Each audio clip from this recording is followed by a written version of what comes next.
Bueno, arratsaldeon, ongi etorriak guztioi. Plazer bat gaur hemen Álvaro Aragon, historialaria eta Jakoba Errekondo paisajista gurekin izatea. Dakizuen legez, Gipuzkoa erakusketa, Gipuzkoa hitzalen aldiz dokumentatuta agertu zanetik 1000. Urtea ospatzen ari gara urten. Eta, horren arira osatutako programa horren parte da gaurko solasaldi hau.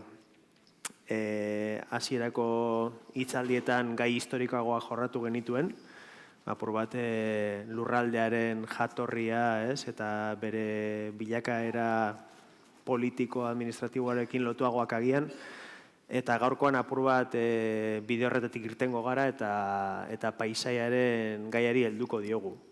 Batez ere, naturaren eraldaketa, lehen sektorearen eragina eta gai horiek, azken 1000 urteko honetan, zelan eragin duten gaur egun inguruan dugun paisaia honetan, Eta, bai Álvaro eta bai Jakoba, azken mende hauetan egondako hainbat eraldaketa sakonetik ezagutzen dituzte, eta, euren eskutik apurka joango gara, 2025 urte horretatik onantz, eta horre gertatu diren eraldaketa nagusiak edo apurtxo bat gainetik ikusiko ditugu. Eta gaur egun ikusten ditugun paisaia hainbat aspektu edo elementu ulertzen edo lagunduko digute, nolabait esatearren. Eta, besterik gabe, bukaeran hori bai, galdera erantzunentzako tartea izango da, apur bat formatu malguagoa izango dugu gaur, apur bat solasaldi formatua, eta hori bukaeran hori mikrofona eskatutzeko aukera izango da. Hori bai, apur bat modu ordenatuan eta mesedez, jendea ere streamingez jarraitzen ari dalako hitzaldi hau, eta hoxe. Beste barik, azteko egia esan irudiz osatutako aurkezpen bat antolatu dugu, ez? Pixkati hornitzeko. Eta asmoa zen, hain zuzen ere 1025ko dokumento hortatik abiatzea. Dokumento horretan, García Zenariz, Nafarroko erregearen ordezkaria edo tenenteak, San Juan de la Peñako monastegiari eskaintzen dio, edo doitzan ematen dio gaur egun ustez altzon, okarrez banago induzketak egin behar dituzte hor, hemendik gutxira ere, ikusteko haber zeo zer aurkitzen denetari. Olazabalko altzoko monastegi hori emango dio doantzan San Juan de la Peñako monastegiari, ezta? Eta doantza horretan, aipatzen dira, monastia esaten dugunean, hor ikusten baizute garrago da parrokia, altzoko parrokia. Baina, normalean monastegi hitza esan nahi du eliza txikila, bai? Monastegi deitzen zaie. Eliz txikilak dira, baselizak edo. Eta orduan horra aipatzen dira Olazabalko monastegi horrek dituen eta doantzan ematen diren eremuak eta lurrak. Eta hor pixkat ikus daiteke ingurukoak direla, batez ere dituzten ondasunak, eta juten dira Aralarretik, Albisturretik, Baila, Elkano eta Aiaraino. Eta horre aipatzen dira, eta guriarekin lotuta, gehien bat aipatzen dira manzanetos, hau da, sagaztiak. Eta baita aipatzen dira behiak, bakaz. 6 bakaz, 6 behi ematen dizkiote doaintzan. Orduan, horrek pixkat argitzen digu, garai honetan, Gipuzkoan bertan, eta baita luzatu genezake edo zabaldu genezake Euskal Herri osora, hemengo paisaia, eta ekonomia, zertan dago oinarrituta. Eta gehien bat ikusten dugu, abeltzaintza, basogintza, eta esango genuke, nahiz eta batzuei igual harrigarria iruditzen zaiez, nekazaritza sagaztiarekin lotuta. Azken batean sagaztia da nolabaiteko sagaztiarena, izan daiteke nekazaritza industrial moduko bat, Eta hemen ikusten dugun irudia da sarobe edo korta, bere garaian bustaliza, hauetako pilo bat agertzen dira. Justu dokumentu horretan ez, baina urte batzuk beranduago, adibidez, Iruñako gotzaitegileak eskuratzen ditu, Igeldo, Jaizkibel inguruan, zeuden olakuak. Hauek dira eremu borobil batzuk, bere garaian basotuak egongo ziren, gehien bat, eta dira batez ere behiak eukitzeko, behiak eta txerriak. Ardilan arrastoik ez da agertzen, segurunik egongo zen, noski, baina, karo, monastegientzat, nobleziarentzat, behiak eta txerriak, ez dakite, aberastasun gehiago ematen zuen, ez? Normalean beti, euskeraz ere aberastasuna, ez? Aberatsa hitzak ere adierazten du, ez? Aberak dituena. Eta momentu honetan, bere nolabait probetxuagarrienak dira gehien bat ibilak, behiak eta txerriak. Orduan, eremu hauek basotuak daude, esan dugun moduan, larre batzuk ere izango dituzte, eta normalean izaten zuten, austarri bat erdilan, pixkat erdila markatzeko. Eta gero inguruan bazter mugarri deitzen zienak. Neurri ezberdinakoak ziren, normalean negukoak handiagoak ziren, ze horiek gainea bian egoten zian, eta udarakoak txikiagoak gora egoteko. Esan beharra da gora ebai, askotan esan hori da, ez? Beti trasumantzia, ohiko trasumantzia, Aralarretik edo Aizkorritik kostaldera, azken urteetan ikusi dugu hori ja 18. mendera arte ez dela gertatuko. Eta orduan, hemen gertatzen dena da trasterminantzia bat, hau da, herri batetik bestea gehienez. Edo herri bertan, be kaldetik goikaldera. Horregatik, zeuzkaten bi sarobe mota horiek. Ze gertatzen da? Denboraren poderioz, hasiera batean hauek, gehien bat egiten dira, behiak, txerriak eukitzeko, esan dugu moduan, baina baita adibidez ikatza egiteko, ikaskintzan. Hor, burdinola pilo bat eraikitzen nahi dira, 13. mendetik aurrera ja sistema hidraulikoa aplikatzen da, eta geroz eta ikatz gehiago behar da, eta basoa soltzen juten da. Baina, badakigu 15. mendearen bukaeran, hauetako asko baserri bihurtuko dira. Eta nolabait baztertzen dute pixka bat ikaskintza eta abeltzaintza, eta gehien bat zentratzen dira abeltzaintza eta nekazaritzan.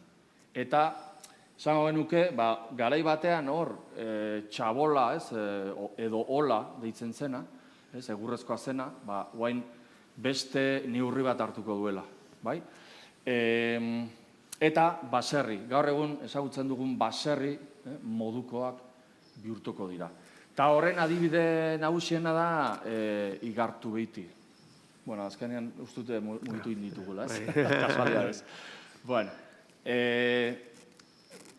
Besterik gabe, eta horrela pixkatitza emango diote Jakobari, pentsatu behar dezute, hor ikusi dugun eremua, eta garai hartako basoak ere, baso humanizatuak direla, eta baso industrialak.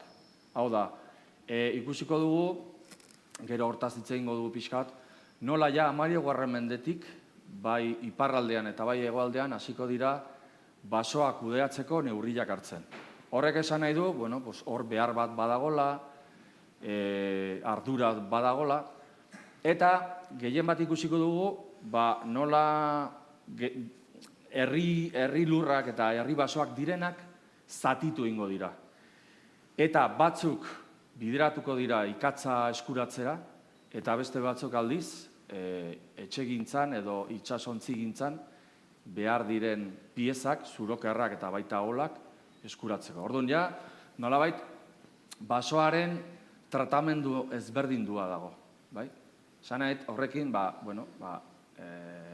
jarduera industrialek izugarrizko garrantzia izango dutela.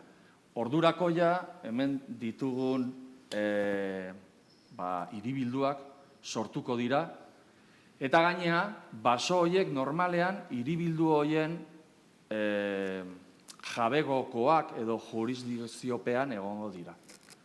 Bai? Bai, bueno, aipatu behar da, lehen ikusi dugun sarobioak diala, lurraldia privatizatzearen hasiera.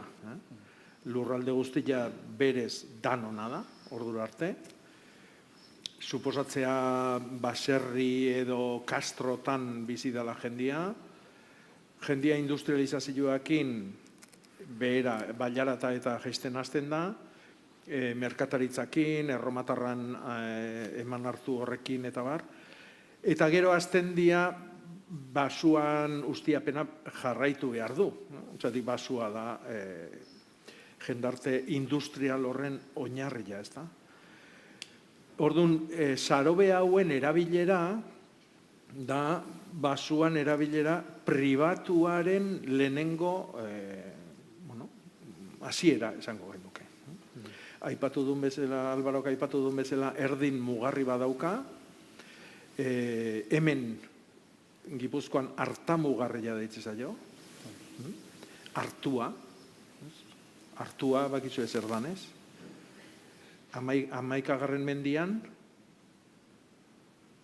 zertzan artua. Porque, claro, oain ezagutzen dugun artua, zea maiz espeziea, ekartzen dugu 16. mendian, Ameriketatik, baina 1025an ez zeon Amerikaik. Orduan, artua, berez, artua, gregotik datorren hitza da, eta esan nahi du eguneroko ogia, edo eguneroko oinarrizko janaria. Orduan, garai batian arta txikiakin egiten zan, mijuakin, baina artuak izan nahi du eguneroko janaria. Orduan, arta mugarritzen du janaria ematen digun hori. Orduan, tokian arabera izango dira neurri desberdinetakoak, toki aldapatxotan handigoak dira, toki berdinagotan txikigoa dira, nahiko janari ematen dulako horrek, eta bar, eta bar. Baina oso importantia da puntu hau, zatik hemen hasten da, gaur egun daukagun mendiakin eta basuakin, hori dala beste dikotomia bat argitu beharko gendukena, zer da basua eta zer da mendia, daukagun panorama negargarri jonta iristeko, ez da? Eta da, privatizazioa. Orduan, sarobiak ditugun momentu hortan, bailaratan, adibidez, sarobian hasieran burdina eitezan mendigoitan, hau da, labiak burdina urtzeko aizia erabiltzen zuten energia bezala, karobik eta erabiltzen duten bezala, eta gero, 13. mendian, jetxiko dia herriberatara, herri ondota, baina energia hidraulikoa erabiltzen ikasten danean, baino, honen adierazgarri nabarmenena zer da, jendartia dago behian. Jendartia da industriala. Hau da, Gipuzkoa, esan dezakegu, herrialde erabat industriala da, paper hau idazten danean, 1025. urtean. Gaur bezalaxe. Hau da, lurretik bizidan jendia da gutxinekua, eta gainetik handia ipularkoak, bastartuta dagoen jendia.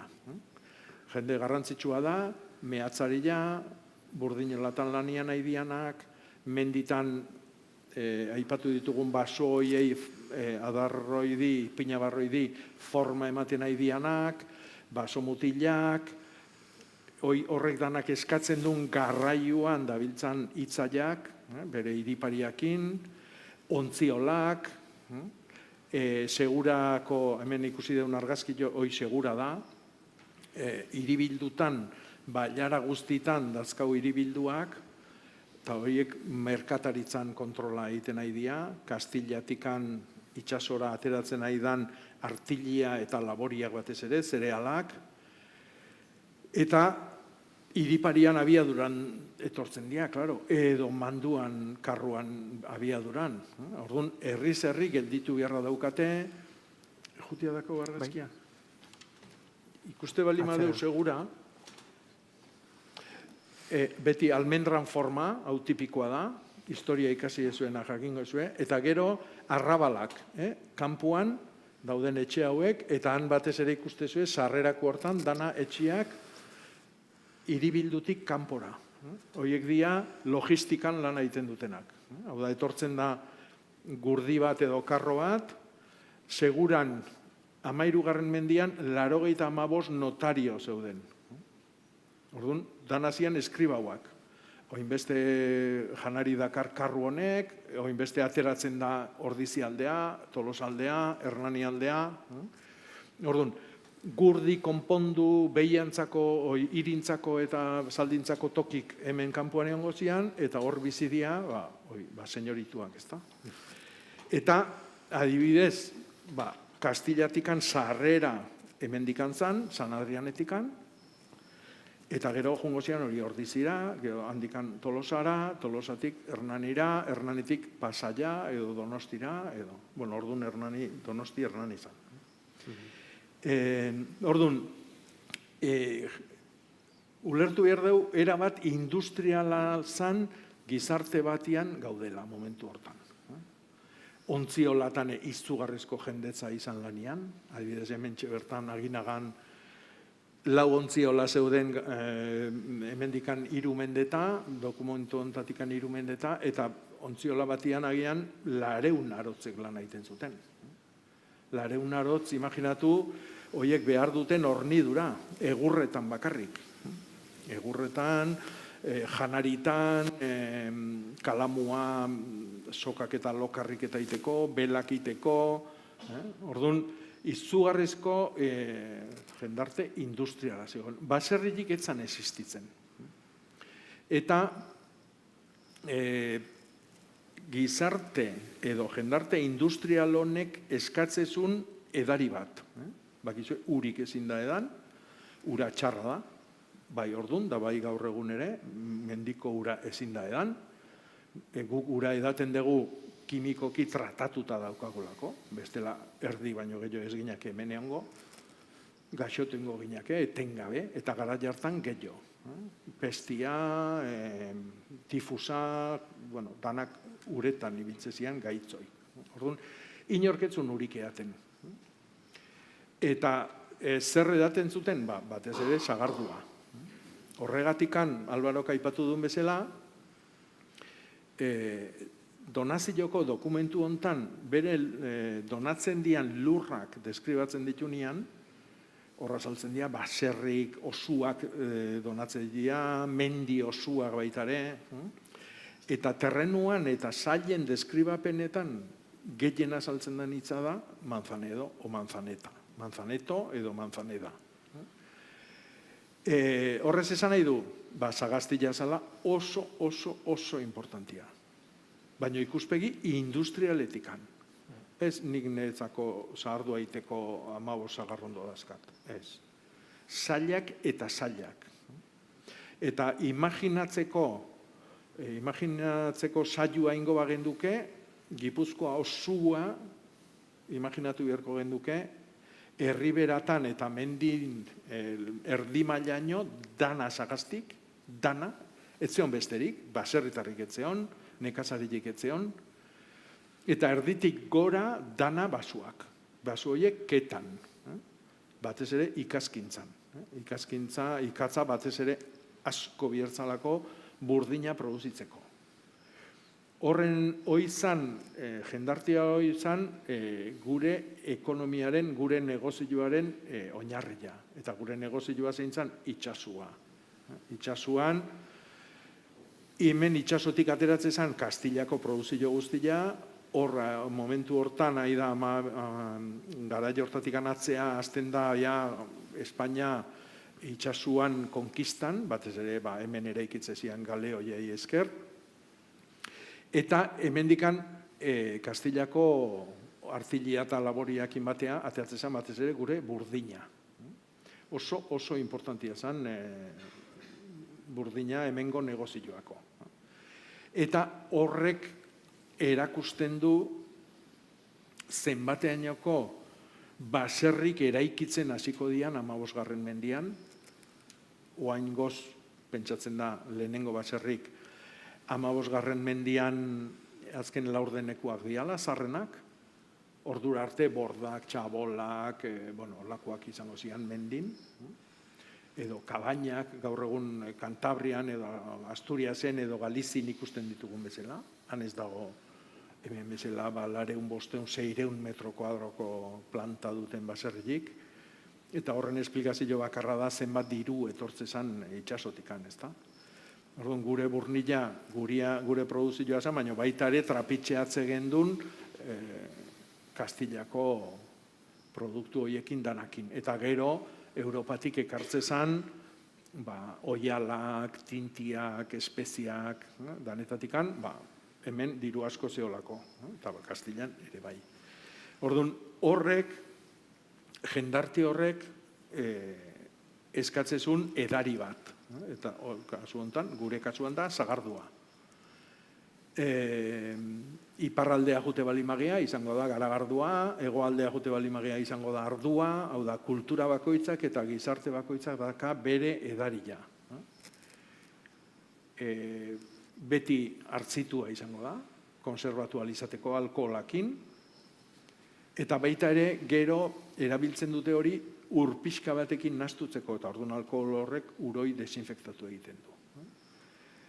Eta hemen, sagarduan baino lehenagokoa da pitarra, sistema oso, ez da nola esan, oso oinarrizkoakin egiten zan hasieran edarila, baina gero geota jende gehiago, geota produzioa ondigua bihurtzan. Itxasoa ateatzen ginean geota urrutirago juten aztegea, Bizkaiako golkoko balia, euskal balia desagertu arazten dugu, eta urrunago jutegea. Irlandan iparraldera, gero jungo gea Islandiara, gero jungo gea Groenlandia, azkenia jungo gea Ternuara, edo Spitzbergenea, iparpoloa Noruegatik gogora. Batez ere bi gauza ekartzea. Bat izango litzake bakailaua gatzetan, eta bestia izango litzake balian zaina, edo balian grasa, lumera, edo horretikan baliai baitare deitze zaio zaina arraina. Hau da, guretzako, euskaldunontzako balia zeukan gauza importantena zen grasa, koipia. Eta koipioi erabiltzen Europa guztin argila sortzeko. Orduan, hori ere, batez ere euskaldunak trapitxeatzen gendun. Gero baitare, ontzigintzan horrek ekartzen du berezita, bukatuko esagarduana, adibidez, kontratu asko daude paperetan jasuak, artxibotan, eta bar, eta adibidez, Ternuara balian zaina ekartzea jutezian galeoiak, personako, hau da, marinel bakoitzeko egunero 3 litro sagardo eukibertzetun. 3 litro. Hoi da oso gutxi. Imaginatu, biziziala han, 4 gradutan, asko jota, lanian etengabe, euna junda eun etorri, eta 6, 8, 9 hilebetetako kanpainak egiten zituzten. Orduan, adibidez, 16. mendian bukaeran, Bilbo eta Baiona tartian kalkulatzen da gutxi gora bera arrantzara bakarrik dedikatutako 100 galeoi zeudela, 100 arrantzontzi erraldoi, 60 bat marinelako eskifaiakin, orduan egin kalkulua. Ateatzen zian 8 hilebeteako, 60 marinel, bakoitzak 3 litro, 100 ontzi. Kalkulo egite bali maizue, bakarrikan, balean harrapatzea, zijoaztin ontzitan ateratzezan zagardua zian, 3 milioi litro. Etxea etortze zianean, ez zuen gutxillo eango, klaro. Eta ez bakarrik, pentsa galeoitan jutezianak oiziala, baino hemen zenbat jende getio zeon, gauza berdina eaten, gauza bea. Orduan, sagarduan ekoizpena zan, izugarria. Gaur egun ridikulua da, daukagun ekoizpena, garai hartakoakin konparatuta. Eta biztanlegoa, ez dakizen bat aldiz biderkatu dan. Orduan, paisaian sagaztiak daukan garrantzia eta ekonomikoa ere bai. Gero horrek ekartzen du arautzia, adibidez, sagarrondo bat puskatu ezkeo edo bota ezkeo, hiltzera kondenatzen zizuen, adar bat puskatu ezkeo besua mostutzen zizuen, bueno, errespetuzko gerrak ere egiten zianian, eta bertakuan artean gerrak zeudenian, sagaztik ezin zien ikutu. Orduan, bai batena, baina bai bestian oinarrizko edaria zan. Sagardoi gabe ezin zian bizi, ez da? Herri bakoitzak gaina beria abesten zuen. Hemen Donostin adibidez, 1989ko ordenantzetan, esaten da argi eta garbi, Intramuroseko sagardua agortu arte, oda, hiribilduan arresin barrun bizi direnen sagardua agortu arte, ezin dela Ibaeta, Altza eta inguruko, hau da, Estramuroseko sagardua kontsumitu. Etzieten uzten. Eta hori zergatik, bueno, Donostian bizi zirenak, askotan ere hemen ingurun Altzan eta zituztenak bere lurrak, horiek zian, adibidez, aipatu ditugun, bale zale edo bakailo zale horien jabeak. Orduan, beraiek nahi zuten kontrolatu ekoizpen hori, gero marinel horiei hornitzeko. Eta orduan, kanpoko hori etzieten uzten. Baina, bueno, normalean herri guztitan, Segura, Tolosa, Oiartzun guztitan, legeek esaten dute, lehenbizi, inberdela, bertako sagardoak kontsumitu. Eta gero, faltan da honian, kanpotik ekarri. Eta askotan, debekatzen da urarekin nahaztea, eta, pixkatez, bere kalitate hori eskentzeko. Pentsatu behar ez dute ez dakite inoiz egontzeaten igartu behitin. Egin diren ikerketen ondorioz, ikusten da, garai hartako baserriak ikaragarri hundiak direla. Orduan, zuzatezu, hauek ekoizte dute sagardoa. Baina, basarrearen tamainarekin konturatzen zea, ez zutela bere adientzat ekoizten. Hau da, ez da auto-horniketa bat. Ekoizten dute fabrika modun, fabrika balitz bezala, ingurukoentzat. Pixkate Jakobak eman dituen neurriak eta agertzen dute hori. Baserri bakoitzean, tolarea daukan baserri bakoitzean, ikosten dela ez autornikuntzarako, baizik eta inguruko guztiei hornitzeko. Eta hain zuzen ere, adituek esaten dute, gaur egun ezagutzen dugun baserri horien egitura hortarako sortu zela. Leheno Jakobak aipatu du, nola ziorrenek txabolak izango ziren, holako kabaina edo hola deitzen zirenak, eta guain hartzen dute egitura handi bat. Normalean izaten dira zazpi zutabetkoak, horreztak eta ikusten dezuten, zazpi, sortzi, badaude hor neurri kontu batzuk.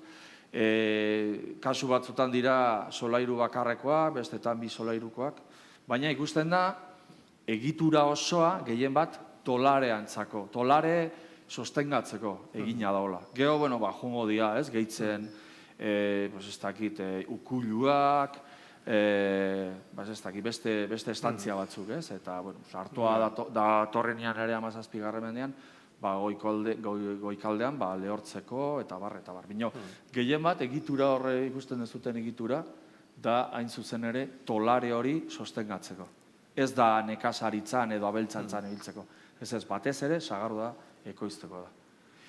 Eta bukatzeko ja, behak aipatu du hori 3 litro eguneko eta pertsonako. Kontsumo hori mantentzen da 19. mendearen hasiera arte. Badaude datuak hemen Donostin, 1828koak, eta hain zuzen ere 3 litro eguneko eta pertsonako.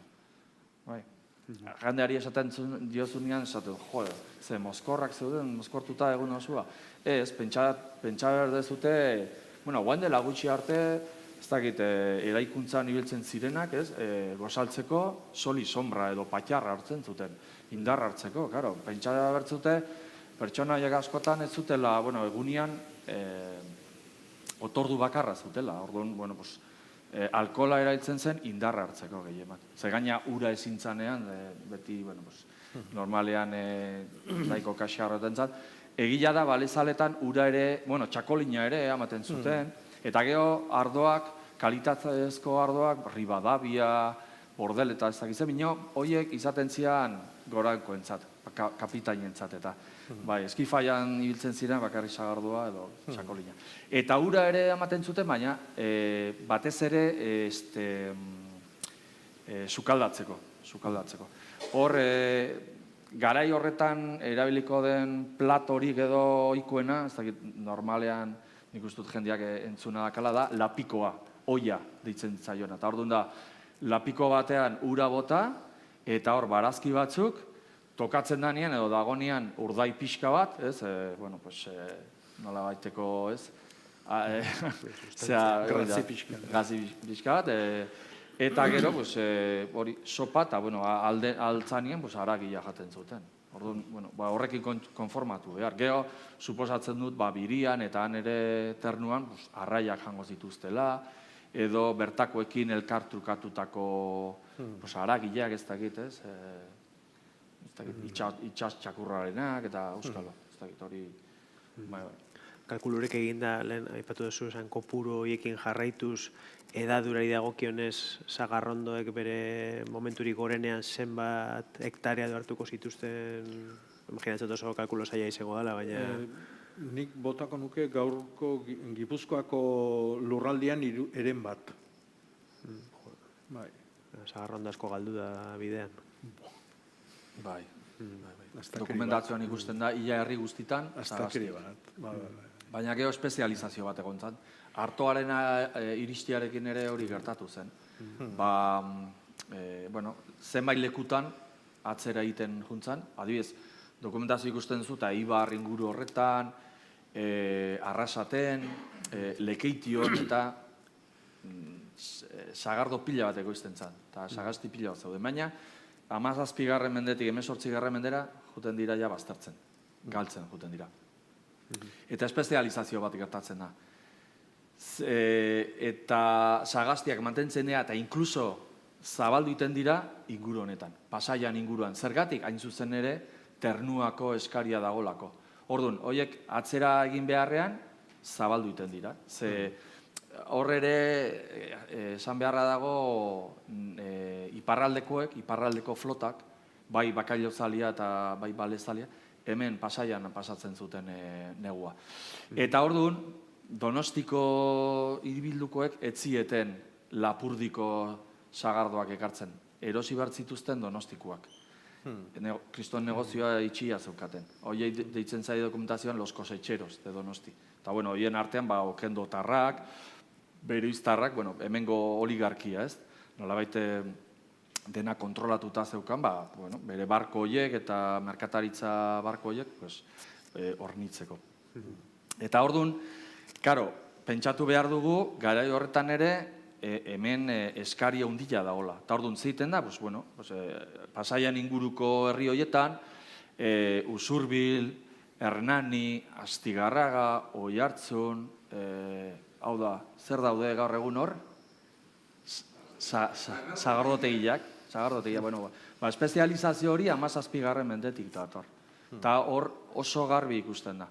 Nola hor espezializazio hori gertatzen den. Gero, Txakolinan inguruan, adibidez, Enkarte Harrilan, gero kostan ere, badaude adibidez Mutrikun, ikusten da nola kentzen dituzte sagastik eta horren ondo, horren truke, horren ordez jartze dituzte txakolinak bakarra. Batez ere Bilbo ekoizteko. Bilbon txakolin pilo bat kontsumituko da. Batez ere merkanteetan, merkataritza itxasoentzietan. Orduan, espezializazioak daude, tokian toki. Oso ondo. Bai. Eta bereizketa egiteko mendebaldea, ekialdea, Euskal Herrian, eta berdea, goikoa, eta lehorra, behekoa. Parkatu, baina jentea streamingez jarraitzen dago eta mikrofonorik ezean ezin dute entzun, orduan egoera nahiko arraroa sortzen da, horren bukaeran eukingo duzu etxan da, bale? Eskerrik asko. Bueno, jak egin duen galdera erantzuko dugu, Ez, bueno, bereizketa izugarria da. Bi Euskal Herri dazkau, garbi. Iparraldekoa eta hegoaldekoa. Hau da, isuri mediterranearra eta isuri atlantiarra da ona. Isuri mediterranearra jute bali magea, hau da, ateatzegea dokumentuko Gipuzkoa hortatikan, baina isuri mediterranearra erabat latinizatuta dago, erabat. Hau da, nekazaritza Euskal Herrira bi bidetatik iristen da, beko bidea, bekoa edo egokoa, hobeto esan da, izango litzake lehena eta garrantzitsuna, hau da, asiatik abitu eta tarteko guztin bitartekaritzakin, fenizioak, griegoak, erromatarrak, oin bidez etorriko da Ebroti barrena, eta bestia iparraldetik. Baina nekazaritza gaur egun ulertzen dan bezala, hegoaldekoa bakarri da. Orduan, erromatarrak etortzen dira, eta erromatarran ekonomian oinarria da esaten dana la Santísima Trinidad, ez da? 3 produktotan oinarritzen da. Bada laboriak, bigarrena da mahatsa eta 3. da olibondua. Orduan, hortan oinarritzen da beraien ekonomia. Gero meategik bilatuko txue, adibidez hemen Arditurrin zilarra ustiatuko gue, gero hemendikan pasako dia itsasoa ateratzeko, bide motzen hau jabetzen dialako, baino erromatarra beti dago historioi, ez da? Erromatarran aurka borrokatu gendun eta honea etzian sartu. Honea etzian sartu, zatik ez zitzaien bate interesatzen gure lurraldia. Gure lurraldia ikuspegi agronomikotikan oso pobrea da. Horretikan inoiz ez da baserritarra izan. Ez Gipuzkoa eta ez Bizkaia. Inoiz ez. Oda, pobre, oso pobreak izan geanean, izan gea lurra landu dugu. Baina landio goiztu bizitzeko. Orduan, hegoaldia bai aberatsa dala. Ikuspegi hortatikan ez, nekazaritzan ikuspegitikan ez. Laboriak osondo, mahatsa zezanik ez, eta olibuare bai. Eta horre jarraitzen du, argi eta garbi. Gero hemen etorriko da beste irutasun bat. Eta da,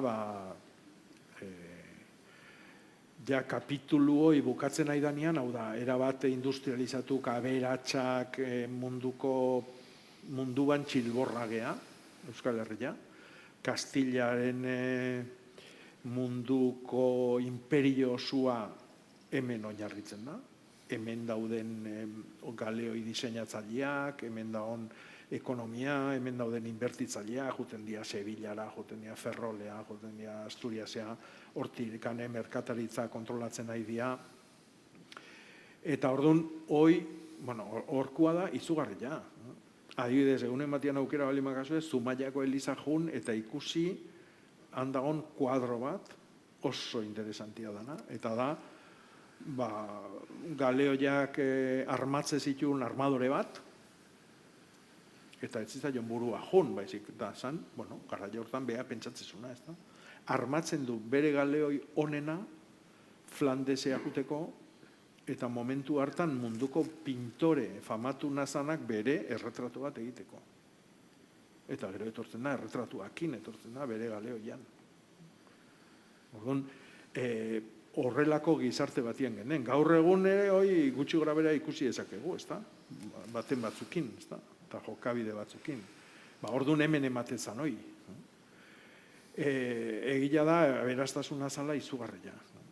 Baina, sagardua zeolako, baso ustiak eta ondo araututa zeolako, baso gintzan izugarrizko aurrerapena zeon hori, Europa guztien inunetze hon hori. Hau da, gure galeoiak eraikitzeko prospektiba bat zeon basuan ustiak eta nola egin, eta basuan bertan forma emate zitzaien adarra idi, basuan lantzezian, eta orduan gero garraioan etzeon enbor guztia ekarri berrik eta gero landu behar dugu, ez, ja, piezak ekartzezian, askoz pixu gutxillokin, dan azkarragoa zan, piezako sokuak zian, zurokerrak adibidez galeoi batek eskatzeun zurokerran sistemak bere kuadernak egiteko, hemen adibidez Euskal Herrin hiru piezakin egiten zan, eta Holandan edo Eskozian edo Suedian aizian egiten 15 piezakin. Eta karo, horrek suposatzen du, askoz lodiguak, ensamblajeak egiteko, karga gehiago, volumen gutxillo, mantxoguak, orduan hemen zeon izugarrizko aurrerapena, eta mendin itezan lana.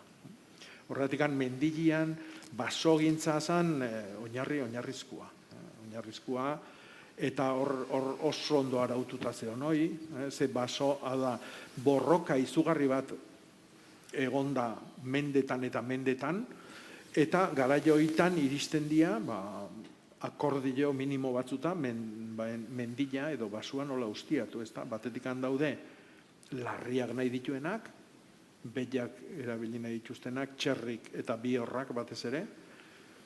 Zedik, Alvarok esan duen bezala, ardilana oso eaneungo kontu bada. Gu pentsatzen dugu gu gehala hartzaien ondorengoak eta baserriaren ondorengoak eta dana gezurra da.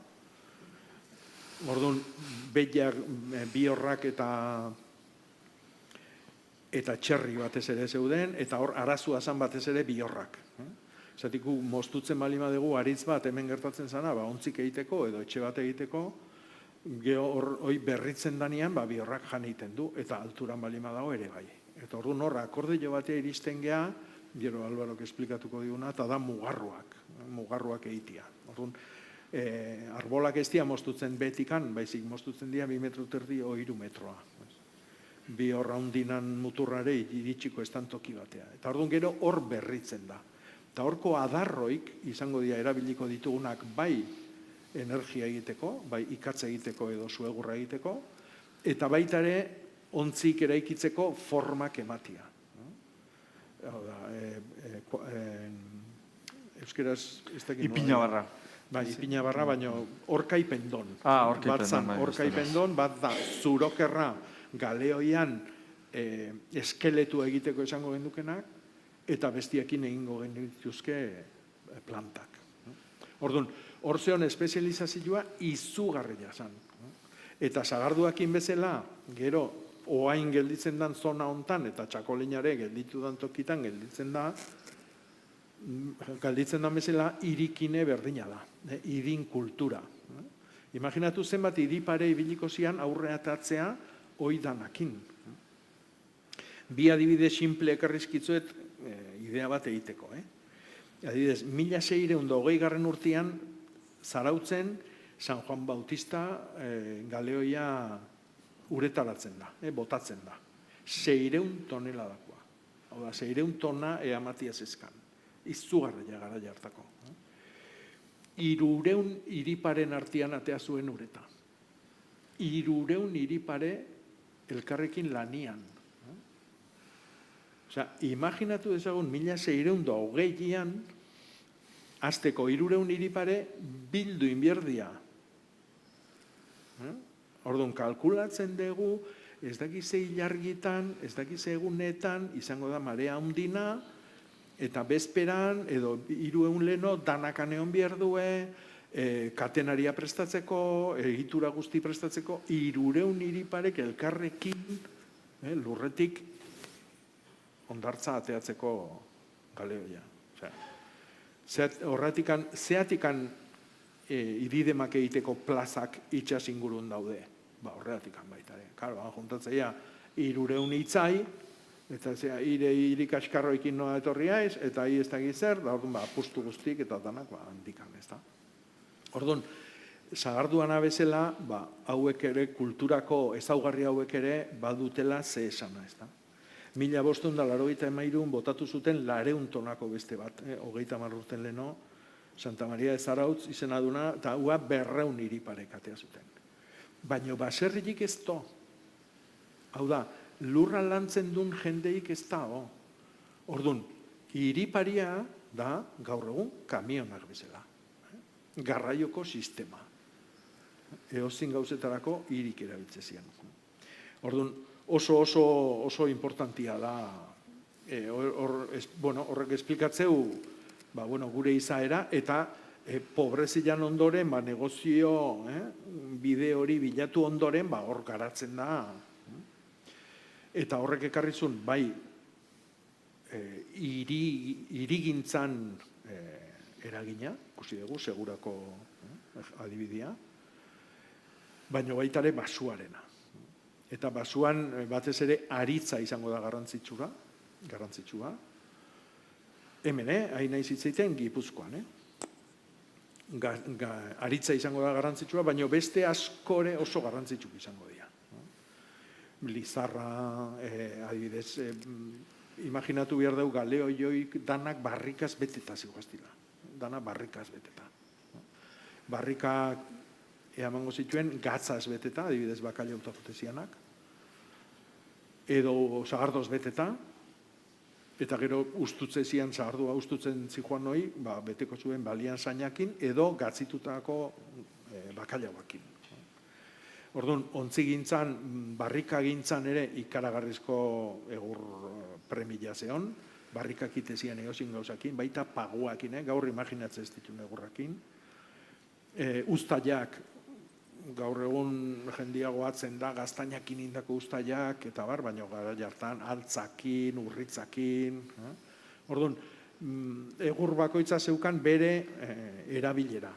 Eta orduan, bason nagusik izango dira, batez ere aristik, aristila dalako hemengo guk teknikoki izaten dugu klimaxa, ezta?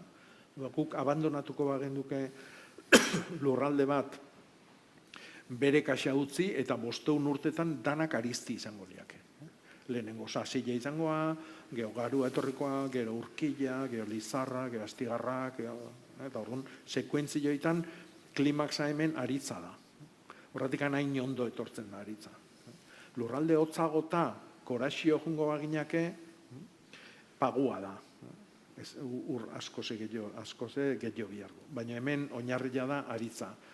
Eta, kasualidadez, eraikuntzarako, bai baserri erraldoi hauek eraikitzeko, bai ontzigintzan, oso material ona da. Adibidez, galeo joitan, pagua, berez egur oso biguina dana, erabiltzen da gila iteko. Azpiko gila iteko. Orduan, zurokerra guztik sartzen dira biguina dan egur batian. Baina pagua oso ona da beti bustila ioteko. Adibidez, kaietako egiturak, zubin, zutabiak, oitanak paguakin egiten dira. Beti urazpine ongo dianak. Pagua edo altza. Beti hilgoran botata, biguinak izateko dian egurrak. Eta aldiz, gogorrak eta indarra eta sendotasuna nahi degunean, beti egur gogorrak izango dira, hilberan eta izardetik ez da honian botatan, negun. Orduan, gila eseatik aniten da egur biguinakin, azkenian ontzilaren egiturak izugarrizko tensilua jasaten ditulako itxasuan.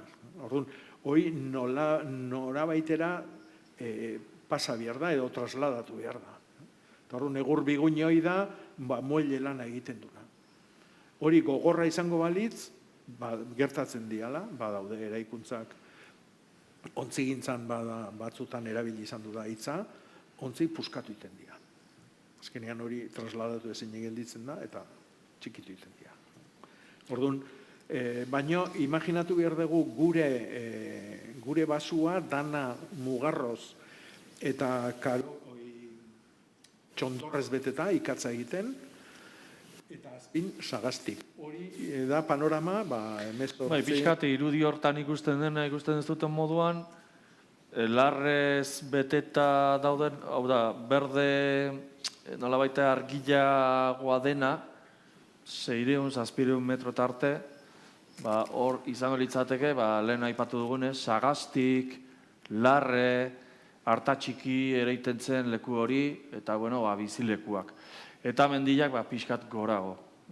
Eta jungo zian pixkanaka soiltzen. Adibidez, aritzak eta burdinoletan beti ingurutik ekartzen zian. Gero ingurukok ere soildu ingo zian eta haratago joan behar. Hor ere gehitu behar dira garraioaren kostuak, eta orduan burdinolan inguruan zeuden, modu konzentriko batean, aituko zian hori pixkat ustiatzen, eta gero denboraki. Gehien bat gero paguak eta erabiltzen zian, eta pagoaren egurrikatzak beti irabilidia, baina hoien ekoizpena gehien bat gertatuko da 19. mendetik aurrera. Ordurako ja, aritzak eta gaztain ondoak nahiko soildutak zeuden. Eta orduan, egingo dira, mendito tontorretoko pago edo pagadi horietatik hartu, edo inkluso ere inguruko lurraldetara, Araba, Nafarrora, handikan ekarriko dira. Kostua handia da, garraio kostua, nola hemen ez da gehatzen, handikan ekarri beharko da.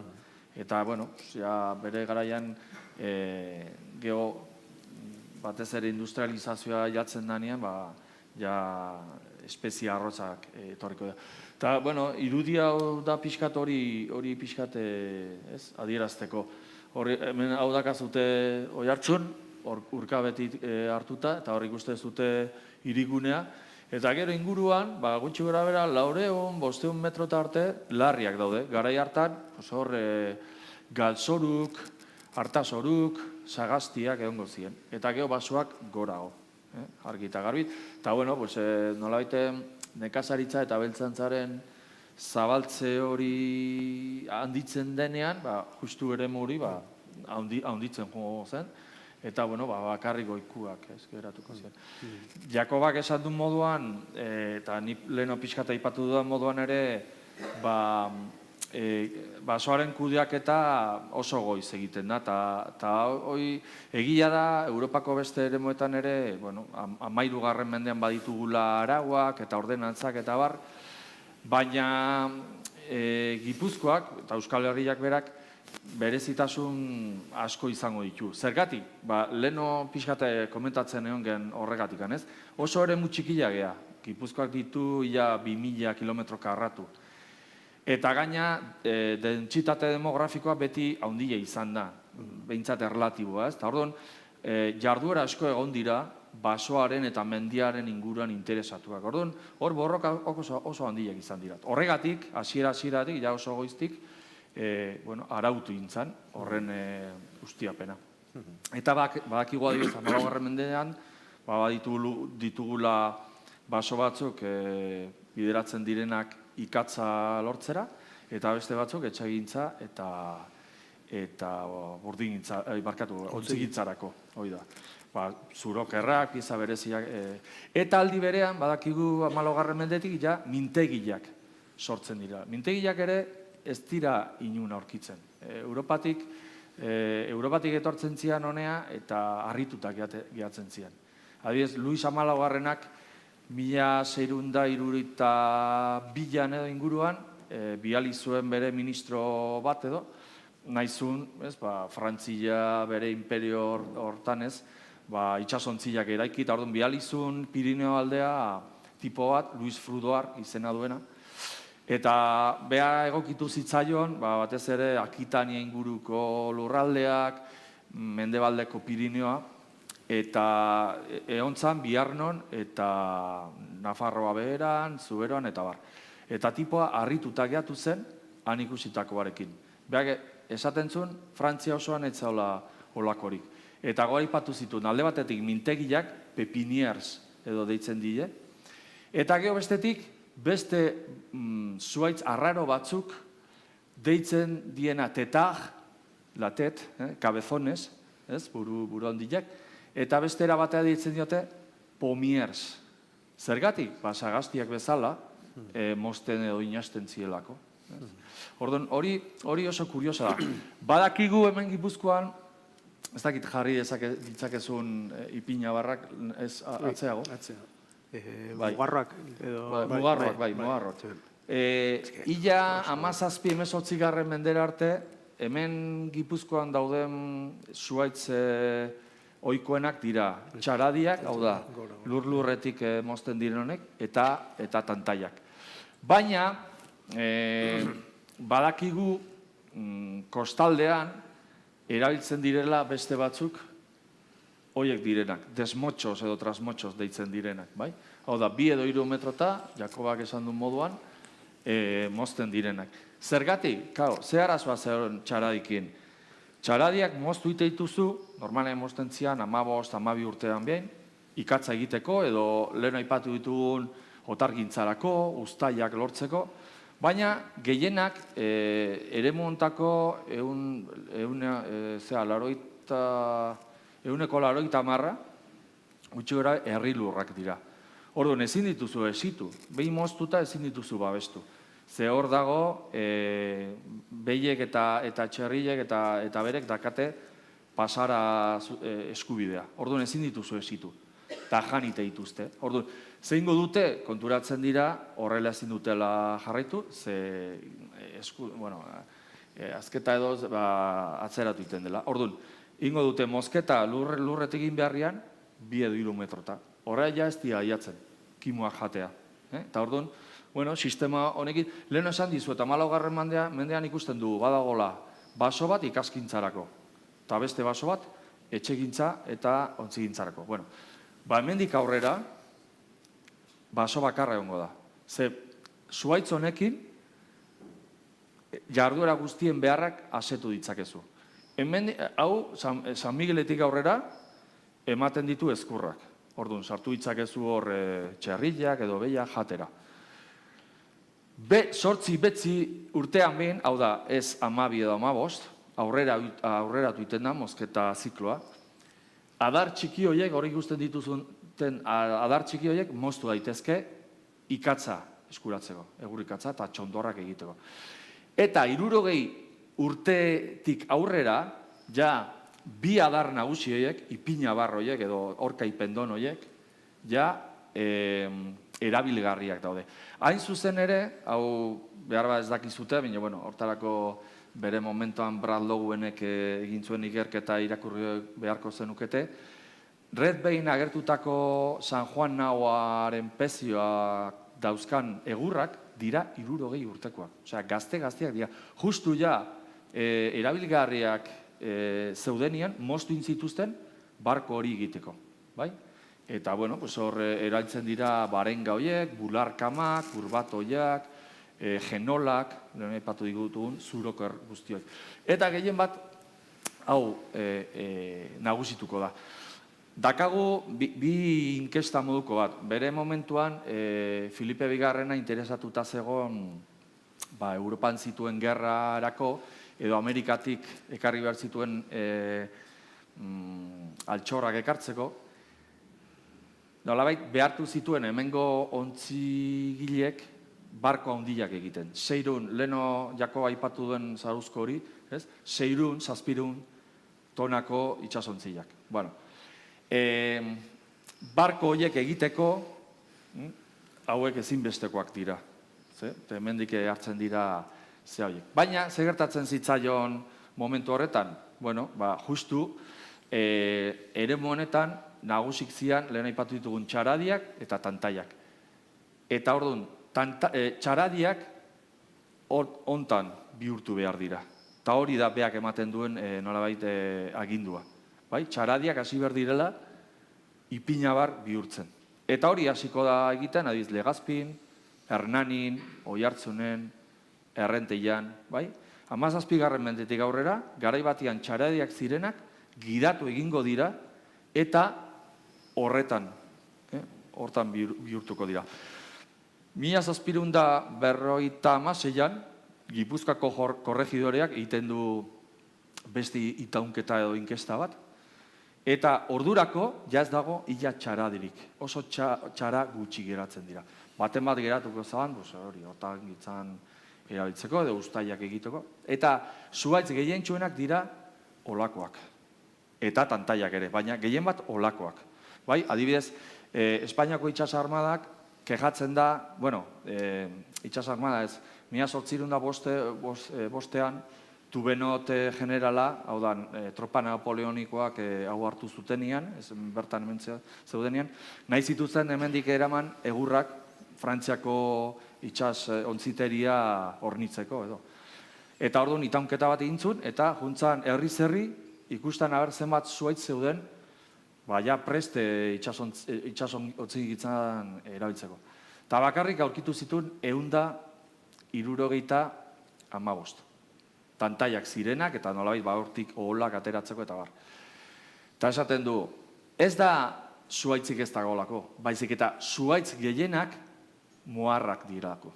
Eta muharratutak daude eta gainea hor ikusten ditugu adar luze horiek oso txikiak omen dira. Ze karo, hola gizonei, etzaia axola adar luzea jartzea edo txikiagoa egitea. Beraientzat hobeto txikiak egitea.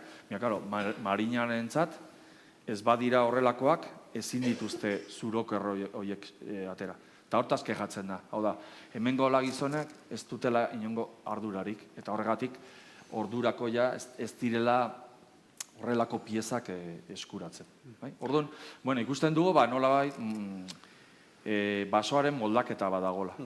Hau da, pasagea erdiaroko sistema batetik, nun txaradiak eta tantaiak dira nagusiak, sistema berri batera. Eta hori konziditzen du, eta goaz pixkat izketaldi honen beste zatira, konziditzen du Amerikatik artoaren iristearekin. Artoaren iristea, artoarekin batera, dazkagure bai barrunak edo indabak, indiabak, edo tomatia, piperrak ere, hau da, horrek ere izugarrizko irautza sortu zuen. Esan dezakegu gaina, adibidez, baratzerako ere, izugarrizko berrikuntza sortu zuela. Eta nolabait, hemen ikusten zute, nola daude pixkat asoziatua, artoa, hauek berez dira lekak, barrunak ere izan daitezke, kalabazak, erabiltzen dira, denak batera. Orduan, artoaren sarrerak igozuen nekazaritzaren produktitatea pilo bat. Zegainan oso ondo moldatzen zan hemengo klima ezian. Leno Jakobak esan du, garaiko nekazaritza beti oinarrituta zeon, olibondoa, matxa, laborantza, hemen oso zaila zen. Baina honekin, horrei buelta eman zitzaion, ezta? Bai. Bueno, baina badu beste arrazoiketa bat ere. Hau da, jendiak etzun lurra landu nahi. Esan deuna, Flandria juntzan nahua, pintore baten aurrean jartzen, arek etzun askazalazik indu nahi.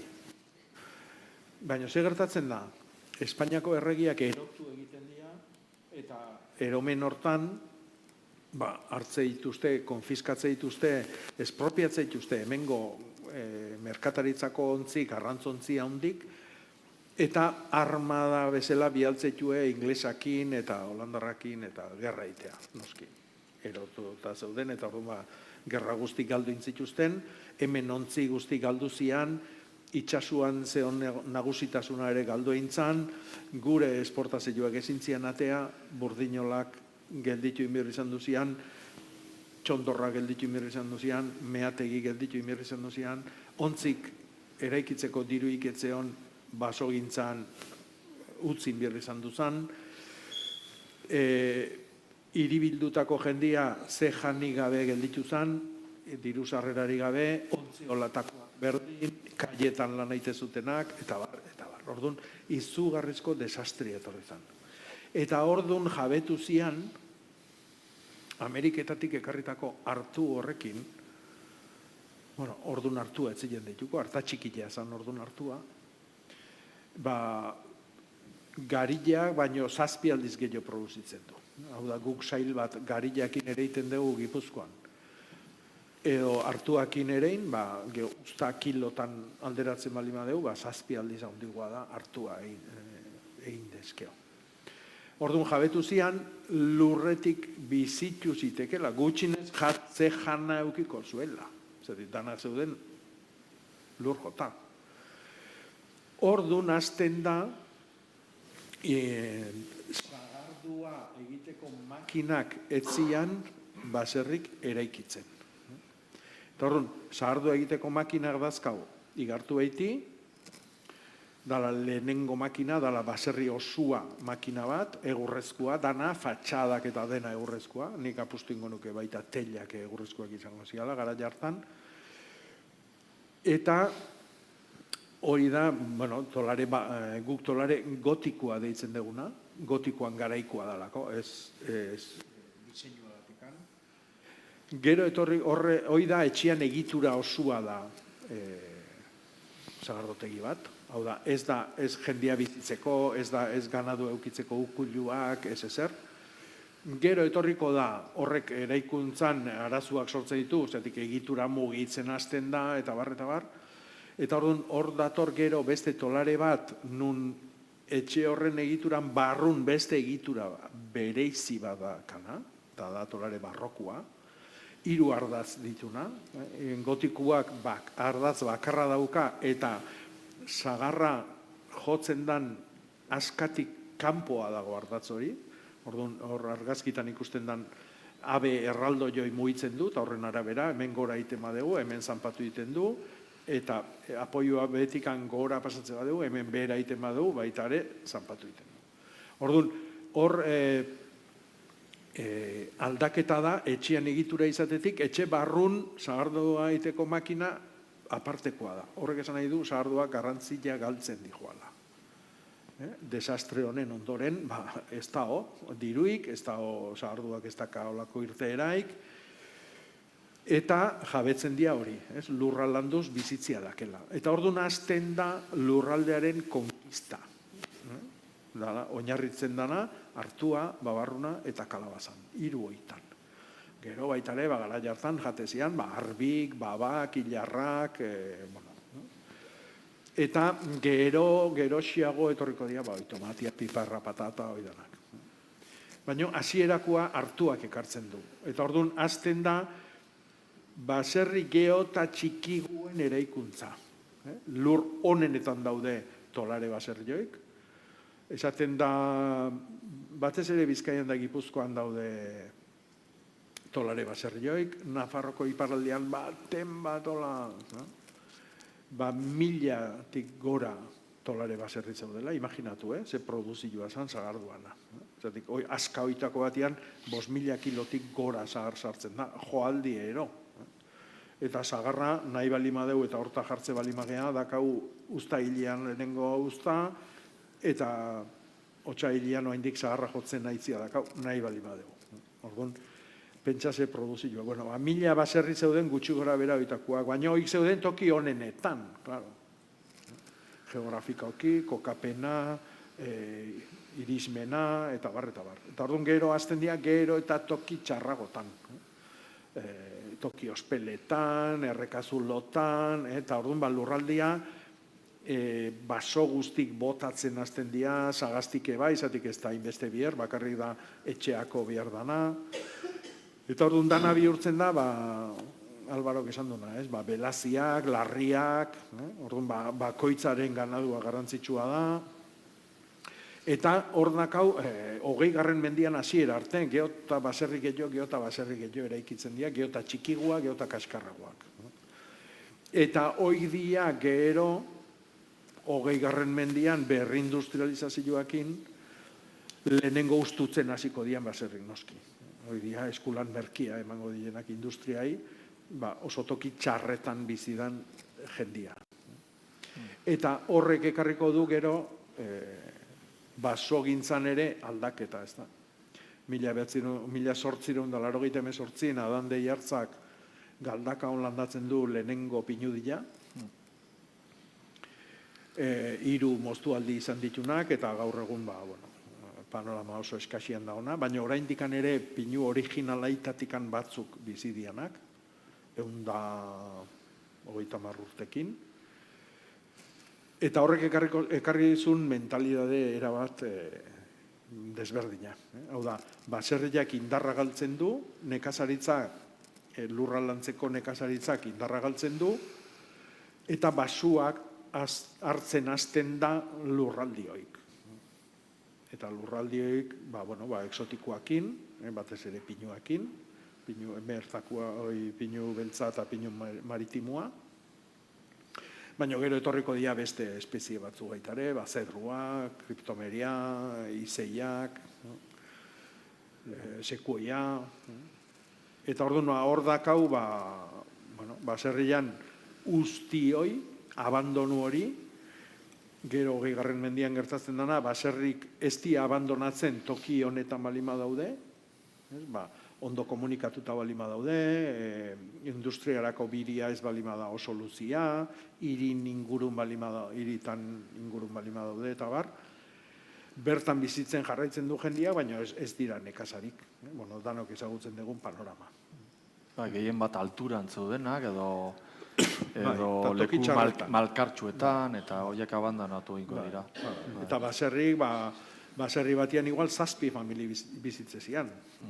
Alakua zan pobrezia, orduan, beti goguan euki berdeu, Gipuzkoarro, eta esan dezakegu, Atlantiarragean euskaldunok, baserritarrak izan gehala, pobrezia da honian.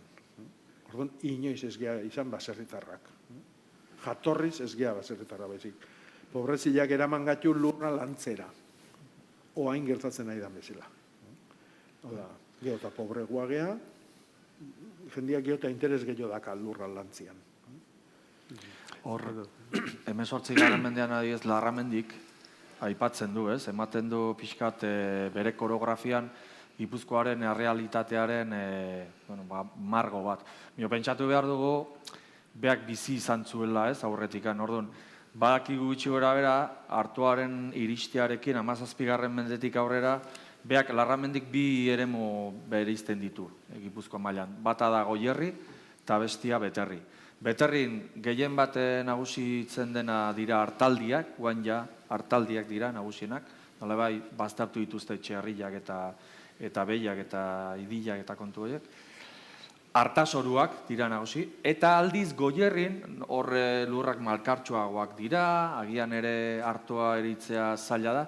Hor ikusten dugu, gehiago irauten dutela ia 19. mendea arte, abelgorriak eta galtzoruak, zerealak. Orduan, hor ikusten dugu, Jakobak esan duen moduan, 17. mendetik aurrera kolonizazio berri bat ematen dela. Eta basoek atze egiten dute, eta gainea gauza berri bat, padurak drenatu egiten dira. Hor, idurudi batzuek ekarrizkizuen. Hau da, 1686an usteot, Teixeirak Filipi Begarrenarentzat egin zuen atlas moduko bat. Eta hor, agertzen dira bidasoa, hau da, Irun Hondarribila, erdikua okerrez banago hori jo da, eta bestia da Zumaia. Eta hor ikusten zute, gutxi gora bera zein dan paduran eremua, ze arazoak dituzten ere, ondar barrarekin, irteeran, eta bar, baina horrek ematen du pixkat, zein izango litzateke, Artoa aiatzen den momentuan, eta Artoa zabaldu baino lehen, zein zen paduretako eremua. Ze hori, pixkanaka joango da kolonizatzen. Adibidez, ikerketa batzuk egin dira, Josu Narbart egin ditu ikerketa batzuk, dokumentazioa aztertuz eta baita ikerketa arkeologikoa ginez. Eta badakigu adibidez, Hondarribilan, 16. mendearen hasieran ja hasten dira lehenengo lanak. Pixkat, urak bideratzeko, kanal bat egiten da, udalerrotarekin lotuta, gero 16. mendearen erdian dike bat egiten da, edo polderra entzuna eukiko ez dute ez, adibidez, Holandan eta egiten diren horiek, hemen ere egiten zian, eta ikusiko ditugunak oso argi ikusten da, adibidez hori jon da Hondarribin eta bar. Drenatze lan horiek 17. mendean hasiko dira ja pixkat zabaltzen, hasiera batean drenatutako lur horiek batez ere larre moduan erabiltzen dira, aberi jaten emateko. Baina ja, denborarekin, 17. mendean hartua zahaltzen den heinean, ja artasoruak eraikiko dira. Baina momentu gorena, 18. mendetik aurrera etortzen dira. Gaur egun, Zarautzen, Zumaian, Ursurbilen, Orion, Aginagan, edozein lekuan ikusten ditugun drenatutako padura horiek, 18. mendean hasiko dira drenatzen. Hor ikusten dira argi eta garbi lanak, eta batez ere ja, 19. mendean eta 20. mendean, drenatutako eremu horietan ja hasten dira etxeak egiten, eta baita fabrikak. Industrializazioaren garaian gaude, eremu berriak behar dira, eraikin horiek jartzeko, eta kasu askotan, garai batean nekazaritzan erabili diren eremu horiek, batez ere industriarako erabiltzen dira. Eta hor, biltegiak, fabrikak, adibidez Zumaian gaur egun ezagutzen zute, horre ontziola dago, hor barko handiak egite dituzte, hori drenatuta dago. Edo kontxerberak, bere garaian gaur egungo plaza ere, hori drenatuta dago dena. Ez dakite, hori badaude argazki izarrak eta hor justu kaia, hor kaia zeon, Zumaiko kaia, eta hor barko beladunak eta daude, ez dakit nola izan adun plaza hori, ez dakit, etxe berriak egin dituzte hor enazo batzen, askotan joten naiz, baina, plazatxo bat badago hor, elizan, justo elizan azpilan. Hori guztia, hori itxasua zen, eta, ere hori ikusten zuten moduan, fase ezberdinetan, jungo dira drenatzen eta lehortzen. Adibidez, Hondarribian, badakigu 18. mendean, laborantza lurren 50% drenatutako lurrak zirela. 18. mendean. Pentsa ze garrantzia, eta hemen dazkazute adibide batzuk. Zumaia, hori, justu hemen industrialdea dago, okerrez banago. Nik askotan horre usten dut kotxia itzurunea joten nahi zenean. Hori guztia horre ja industria unea da. Eta aurrera hau da, leheno esaten izuena, polderrak. Ikusten ez duten modan, zuek nola dizen zute honi? Zanpiura. Zanpiura. Guretzako da zanpiura. Eta gaine ikusten zute, argazkidan ez tekite bereiztena, baina hartasoro bada, hain zuzen ere. Eta ikusten zuten moduan, itxasoaren nivela goitik dago. Osea, lur horiek azpitik handaude. Jakoba? Itxasua ez errijua. Errijua, bai, barkatu. Arrazoi guztiak azu. Hau da, hauek dia errijuai lapurtutako lurrak. Hau da, batzutan urgeza dakenak, goiti bera datorrena, eta marea gora di joanean, urgazila sartzean. Orduan, zanpiura hauen eraikuntzakin lortzen dana da, ura zabalduko litzaken eremu hoik, urai kentzia. Eta orduan, eraikuntzak izate dira, hau bezalako, olako izan leike lur tontor bat, izan daiteke hildo bizkar bat, izan daiteke harri pila bat, izan daiteke arlanduakin, adibidez, geho ikusiko dugu bat, oso dotoria. Eta beti da, uran joku hoi urakentzeko. Eta orduan irabazten ditugu lurrak, eta dia lur onenak, noski dia berdinak daude dianak, ez da keixurilik, orduan lantzeko dia oso onak, eta landariantzako baita ere oso onak dia, oso arruak dialako. Errekan zea etorrerakin, limuak eta etortzen dira, eta horiek dira aberatxean. Hau da, pentsatu behar dugu, pasa urrungoa, hau da Orioko herribera. Eta ikustezu hemen errekan zanpiura, hau dana arrizkua da, hasieran, eta gero lurrezkua. Hau da marrota, deitzen dana, marea errota, orduan, zanpiura intzanian kontutan eukizuten hemen errota bat zehola. Oso garrantzitsua, klaro, garilla zeonian bai, baina hartua zeonian, oaindikane garrantzitsuagoa. Orduan, urai hilotzen danean, deposituak betetzen dituzte, eta ura gesten danean, uroi askatzeue, eta horrek mugituko du errotarreia. Eta gero hemen dago, oso imaginatu behar dugu, hau, horma hau gabe, zanpiura hau gabe, ura honeaino iritsiko zala, berez. Hau da, guk honi deitze jau, herribera hau izango litzake lehenengo terraza. Lehenengo terrazan egoten dira baserri guztik. Hemen ez dezu inoiz baserri bat topatuko. Fabrikak eta bai ingotue, bete lanak itetuelako. Eta gero honek dauka sistema bat oso dotoria dana, ikustezu hemen ura ateatzen da bai hemen eta bai hemen. Ura atea itea. Orduan, klaro, zetik honek ura jilotzen danean, esklusa batzu dazka, urak beha bultzata itxi iten da.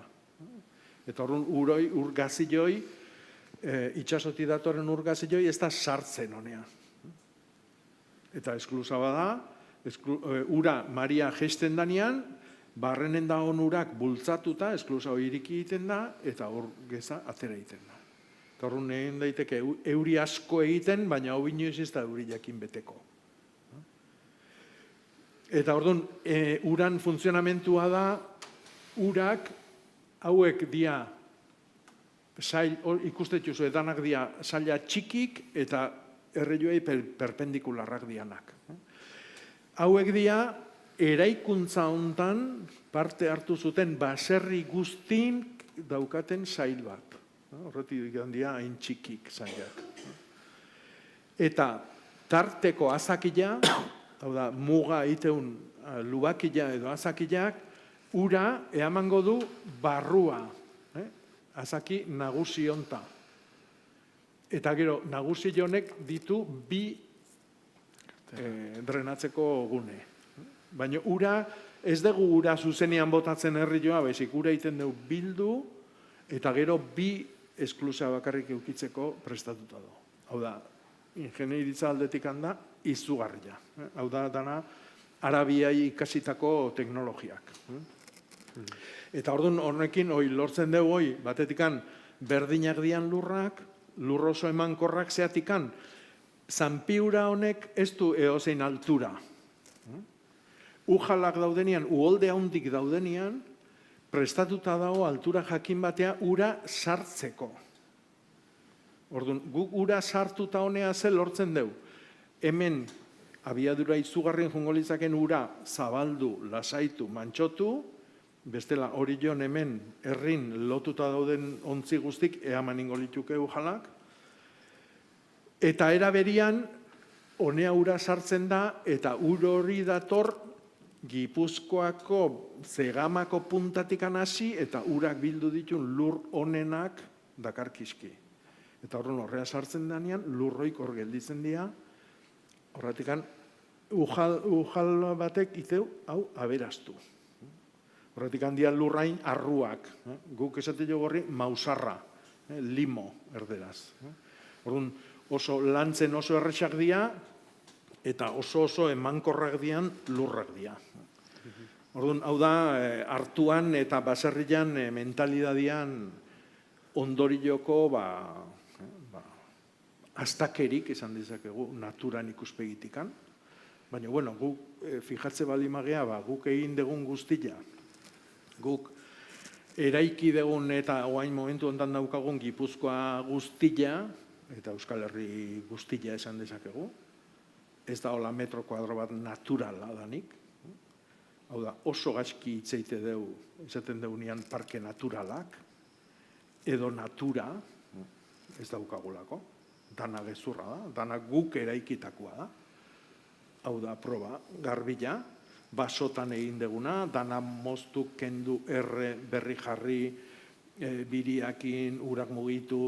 Hau da, guk daukagun paisaia dana kulturala da. Gure kulturak sortu du. Etxiak, biriak, eta hoi da daukagun ondare nagusia. Ondare naturala baino garrantzitsuagoa da, ondare kulturala. Gure amonak edo haren amonak, amonak, eintzuna hor daukagu paisaian. Ikusi nahi badegu, irakurri nahi bali badegu. Eta kultura bakoitzak bere era lantzen du lurra.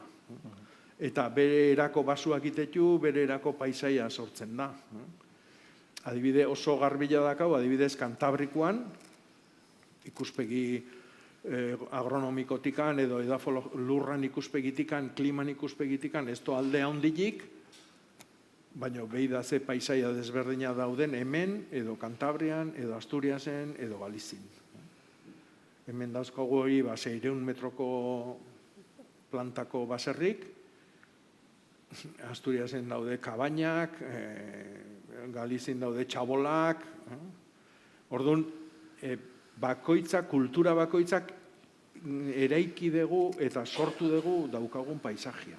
Orduan, alperrik aigea pentsatuz gure natura edo ikuitu gabeko natura definitzen dugunean gure lurraldean edozein zail, gezurra dalako. Hau da, pentsatu behar dauna da guk zen nahi degun. Adibidez, argazki jontan oso garbi ikusten da bezala, baserrian abandonuak ekarri du, pinudik etxe kontraino landatzea. Oain pinudian ziklua bukatu da. Gu pinu beltza ekartzen dugu, baina gaitzak atzetik etortzen dira. Eta oain daukagun eukaliptua, baina dauzkagun beste koniferuak, eta aigea mentalidade berarekin lanian. Monokultiboakin, eta hori, etorkizunean badakigu zer gertatzen da. Hor leno ez eta aipatu, baina gaztainakin gertatu zitzaigun leno.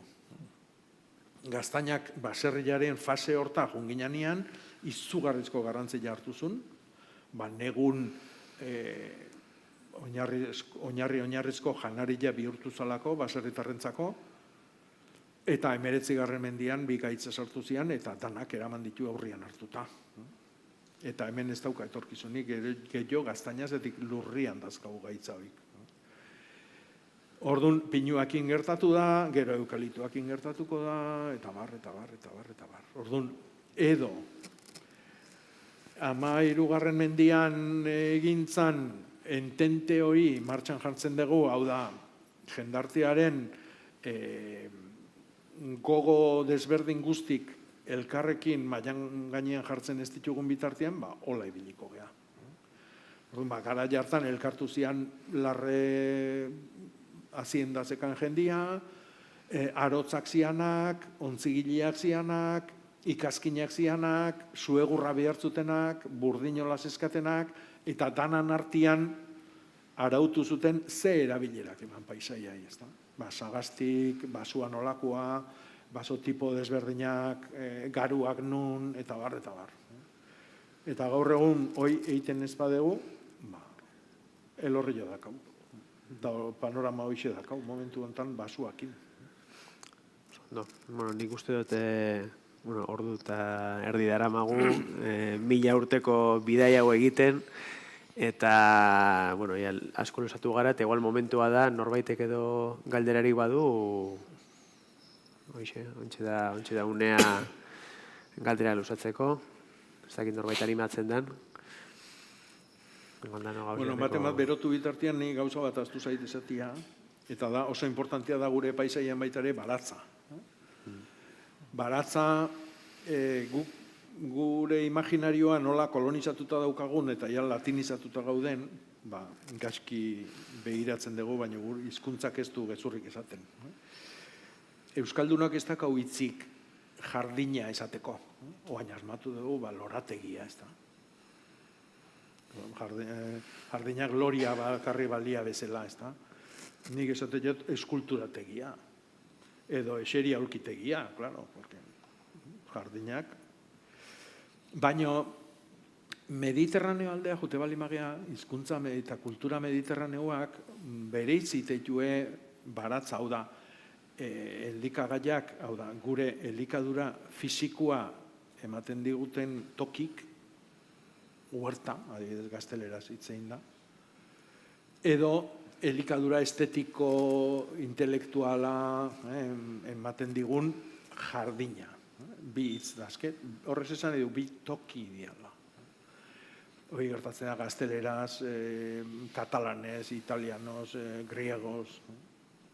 Kultura atlantikota etortze bali magea, baratza hori, baratza da. Guk ez dakau hitzik jardina esateko. Inglesak ez daukate hitzik jardina esateko.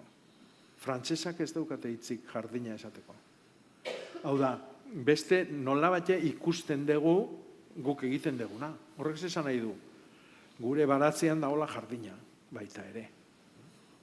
Adibidez, frantsesak erotu dintzian jardinakin, eta orduan hitz bat, baratzai eta jardinai hitz behakin esatea.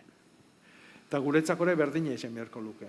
Eta hoi, Euskaldunon baratzak, gu eozin baratzeta jute balimagea, baserri batian, eozin etxetan, ez ditugu ikusiko barazkik bakarrik.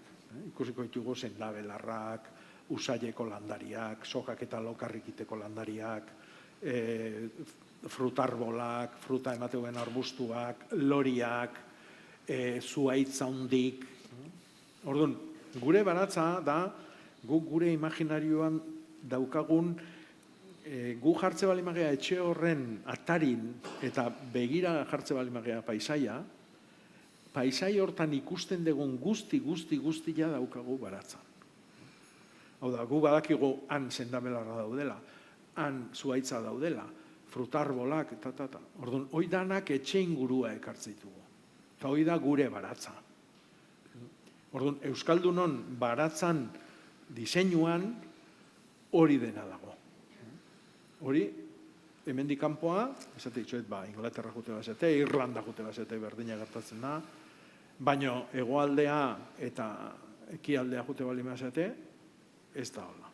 Orduan, gure kulturak hori ere diseinatu du. Horregatik, iparraldian baratze bat nahi dizut egin, kantuak, ez du esan nahi azelgak jarri nahi dizkitzut.